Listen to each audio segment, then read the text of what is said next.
I don't know if you've ever caught yourself online sort of scrolling through different articles and everything and trying to find, okay, what's something interesting to read? And a lot of times there's different numbers of things that you can dive into where you see like a specific number, like, oh, number 3 or 5 or 7 different ideas. Well, today we've got 5 money saving tips. We're going to keep it pretty high level, pretty simple to start with. But these could be really valuable when you plan for your retirement. So starting right off, number one is high yield savings. We've had a number of folks come in the office lately and they're talking about, well, I've got some money that I built up in my savings at the bank or credit union, and it's painful, I would say, Art, to hear what interest or lack thereof that people are earning right now. So there are different alternatives out there where you can actually still get some pretty reasonable yield or interest on your savings. So that's one of those opportunities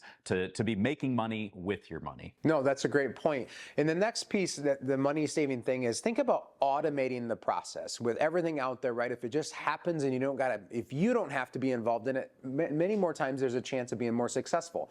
Think of like a workplace plan, like a 401k.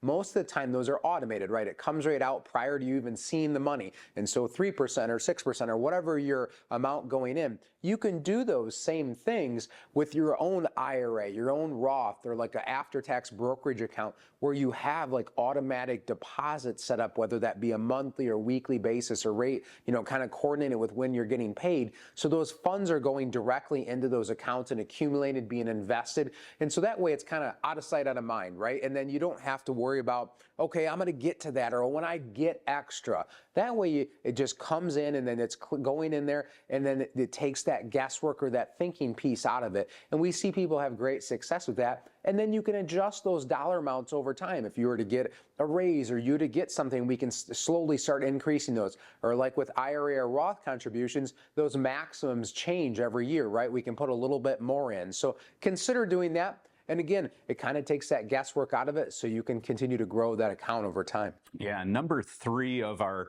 money saving tips comes to being intentional with financial windfalls. So a simple example of this is, let's say you get a bonus at work, and it's one you're excited, oh, I got a little bit extra this month and whatnot. Not as exciting as, let's maybe focus on paying down some debt. I know that's not what you probably want to be doing with any additional income, but again, focus on that debt as you get closer to retirement and into retirement. Ideally, you've got a lot of those debts paid for, so that cleans up then your monthly cash flow and makes life a little bit easier if you can avoid having debt. Hey, John, it makes me think when you talk about windfalls or cleaning debt up, maybe some folks out there right now are going to be getting some tax returns back, right?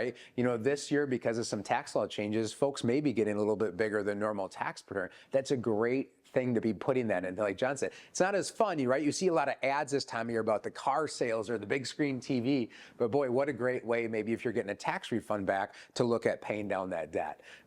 And then thinking about the other one in here with one of these 5 saving tips is, monitor your subscriptions. And no, we're not talking about magazine subscriptions anymore. That's what popped in my mind when but your streaming services, your apps, all this sort of stuff. If you have kids using various things, what have they signed up for over the times? But boy, that stuff can nickel and dime you, and it really can add up. $3 here, $5 there, all these different things adding up over time, and just monitoring it. There's some different services you can sign up to help with that, but look at your credit card statement. John talked about that with like budget and stuff like that. But look at that credit card statement and see what charges are coming out. Are you really needing that, or is that something you can suspend or cancel timing? And be careful of those free trials. Hey, just sign up here for 30 days. It's a free thing. Usually you have to enter in a credit card number, and then they start billing you after a certain amount of time. So be cautious of those extra charges that really add up. Yeah, number 5 here of our 5 money saving tips is get comfortable saying no. I know that's going to be a difficult thing. So maybe if your friends are all, oh, hey, let's go and do this, there's going to be times where you're probably going to need to just say no, and ultimately instead keep that money in your savings, or not be stretching yourself too thin. One of the things you could say yes to, though, is coming in for a visit with us at Centennial Wealth Advisory. We'd love to have just a laid back conversation with you to better understand where you are, what your needs are, and see if we can all walk alongside you and help you plan to retire well.